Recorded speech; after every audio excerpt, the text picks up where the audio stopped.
Hey dears, Assalamu alaikum. Welcome back to my channel. അപ്പോൾ ഇന്നത്തെ വീഡിയോയിൽ ആർക്കും ചെയ്തെടുക്കാൻ പറ്റുന്ന നല്ലൊരു സിമ്പിൾ ആയിട്ടുള്ള ഒരു ബോട്ടിൽ ആർട്ടിന്റെ ട്യൂട്ടോറിയൽ ആണ്. സോ നമുക്ക് നേരെ വീഡിയോയിലോട്ട് പോകാം. ഈ ഒരു ബോട്ടിൽ ആർട്ട് ചെയ്യാനായിട്ട് ഈ ഷേപ്പിലുള്ള ഒരു ഗ്ലാസ് ബോട്ടിലാണ് ഞാൻ എടുത്തിട്ടുള്ളത്. അത് കഴിഞ്ഞിട്ട് നമുക്കൊരു വൈറ്റ് ജെസ്സോ കോട്ട് പ്രൈമർ ആയിട്ട് നമുക്ക് വൈറ്റ് ജെസ്സോ കോട്ട് അപ്ലൈ ചെയ്യാം. സത്യം പറയല്ലോ, ഈ ഒരു ബോട്ടിൽ ആർട്ട് ചെയ്യുമ്പോൾ എൻ്റെ മനസ്സിലേക്ക് ഒരു ഐഡിയ വന്നിട്ടില്ല. ഞാൻ എപ്പോൾ ബോട്ടിൽ ആർട്ട് ചെയ്യുകയാണെങ്കിലും എന്തെങ്കിലും ഒരു ഐഡിയ എൻ്റെ മൈൻഡിൽ വരാറുണ്ട്, അല്ലെങ്കിൽ എന്തെങ്കിലും ഒരു തീം വെച്ചിട്ടാണ് ഞാൻ ചെയ്യാറുള്ളത്. ഇത് ചെയ്യുമ്പോൾ ഒന്നും വന്നിട്ടില്ല. ഞാൻ എന്ത് ചെയ്യുമെന്ന് ആലോചിച്ചിട്ടാണ് ഈ ഒരു ബോട്ടിൽ എടുത്തത് തന്നെ.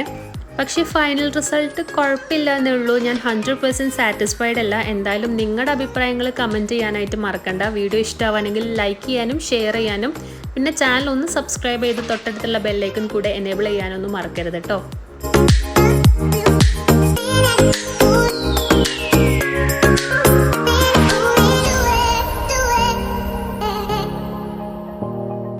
അങ്ങനെ നമ്മുടെ പ്രൈമർ ഇവിടെ നല്ലപോലെ ഉണങ്ങി റെഡി ആയിട്ടുണ്ട്. ഇനി നമുക്ക് നെക്സ്റ്റ് എന്താണ് ചെയ്യേണ്ടത് വെച്ചാൽ നമ്മുടെ വൈറ്റ് ആക്രിലിക് പെയിൻറ് ഉണ്ടല്ലോ, അത് ജസ്റ്റ് ഇതിൻ്റെ മുകളിലൊന്ന് അപ്ലൈ ചെയ്ത് കൊടുക്കാം. ഈ ഒരു ഫസ്റ്റ് കോട്ട് പ്രൈമർ കൊടുത്തപ്പോൾ അത്ര ഒരു ഫിനിഷിങ് എനിക്കങ്ങനെ തോന്നിയില്ല. അതുകൊണ്ടാണ് ഞാൻ ഈ ഒരു വൈറ്റ് ആക്രിലിക് പെയിൻറ് കൊടുക്കാമെന്ന് വിചാരിച്ചത് കേട്ടോ. അങ്ങനെ ബോട്ടിൽ കംപ്ലീറ്റ് ആയിട്ട് വൈറ്റ് പെയിൻറ് കൊടുത്തതോടുകൂടി എൻ്റെ വൈറ്റ് പെയിൻറ്റിലൊരു തീരുമാനമായിട്ടോ. അപ്പോൾ അതൊക്കെ പോയിട്ട് ഇനി നെക്സ്റ്റ് നമുക്ക് ഗ്രീൻ ഷെയ്ഡ് അപ്ലൈ ചെയ്ത് കൊടുക്കാം. ഇതൊരു മിൻറ്റ് ഗ്രീനാണ്. ബോട്ടിലിൻ്റെ പകുതിയോളം നമുക്കിതൊന്ന് ഡാബ് ചെയ്ത് കൊടുക്കാം. അത് കഴിഞ്ഞിട്ട് ഇതാ ലൈറ്റ് ഗ്രീൻ ഷെയ്ഡും കൂടെ ഒന്ന് ചെറുതായിട്ടൊന്ന് ടച്ച് ചെയ്ത് കൊടുക്കുന്നുണ്ട്. അപ്പോൾ ഞാൻ എപ്പോഴും പറയുന്ന പോലെ ഈ വീഡിയോ നിങ്ങൾക്ക് ഇഷ്ടമാവുകയാണെങ്കിൽ ഒന്ന് ലൈക്ക് ചെയ്യാനും അതുപോലെ തന്നെ നിങ്ങളുടെ ഫ്രണ്ട്സിനൊന്ന് ഷെയർ ചെയ്യാനും പിന്നെ ചാനലൊന്ന് സബ്സ്ക്രൈബ് ചെയ്ത് തൊട്ടടുത്തുള്ള ബെല്ലൈക്കൺ എനേബിൾ ചെയ്യാനും മറക്കരുത്.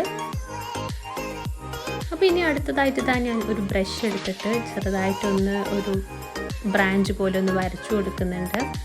അതിനും ഞാൻ ഈ ഒരു സെയിം ഗ്രീൻ ഷെയ്ഡ് തന്നെയാണ് എടുത്തത്. വരച്ചു കഴിഞ്ഞപ്പോൾ എനിക്ക് തോന്നി ഒരു ബ്ലാക്ക് കൊടുത്താൽ കുറച്ചുകൂടെ ഒന്ന് ഭംഗിയുണ്ടാവും എന്ന് തോന്നി. പക്ഷെ എന്നാലും കുഴപ്പമില്ല. വരച്ചതിന് ശേഷം ഞാൻ കുറച്ച് ഷെല്ലെടുത്തിട്ടുണ്ട്. ഇത് നമ്മുടെ കക്കത്തോടാണ്, എല്ലാവർക്കും അറിയുണ്ടാവും. അപ്പോൾ ഇത് നമുക്ക് ഇനി ബോട്ടിൽ അവിടെ ഇവിടെ ആയിട്ടൊന്ന് സ്റ്റിക്ക് ചെയ്ത് കൊടുക്കാം.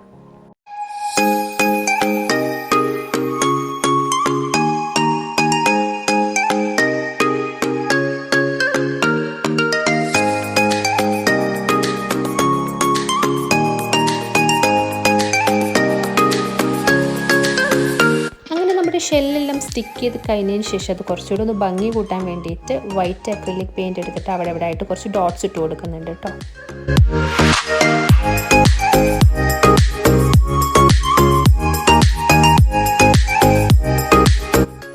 അപ്പോൾ അതേ ബ്രഷ് വെച്ചിട്ട് താഴെ ഗ്രീൻ പോർഷനിലും ചെറുതായിട്ട് അവിടെ ഇവിടെ ആയിട്ട് കുറച്ച് വൈറ്റ് ഡോട്ട്സ് ഇട്ട് കൊടുക്കുന്നുണ്ട്. അപ്പോൾ ഇതോടുകൂടി നമ്മുടെ ബോട്ടിൽ ആർട്ട് ഇവിടെ കംപ്ലീറ്റ് ആയിട്ടുണ്ട്. അപ്പോൾ ഈ ബോട്ടിൽ ആർട്ട് കണ്ടിട്ട് നിങ്ങൾക്ക് എന്താണ് തോന്നുന്നത്? താഴെ ഒന്ന് കമൻറ്റ് ചെയ്യണം. കാരണം ഞാൻ കുറച്ച് എക്സൈറ്റഡ് ആണ് നിങ്ങളുടെ കമൻറ്റ് അറിയാൻ വേണ്ടിയിട്ട്. നല്ല കമൻ്റ് ആയാലും ശരി, മോശം കമൻ്റ് ആയാലും ശരി, അതൊന്നും ഒരു കുഴപ്പമില്ല. നിങ്ങൾ എന്തായാലും ഈ വീഡിയോ കാണുന്ന എല്ലാവരും താഴെ കമൻറ്റ് ചെയ്യുക.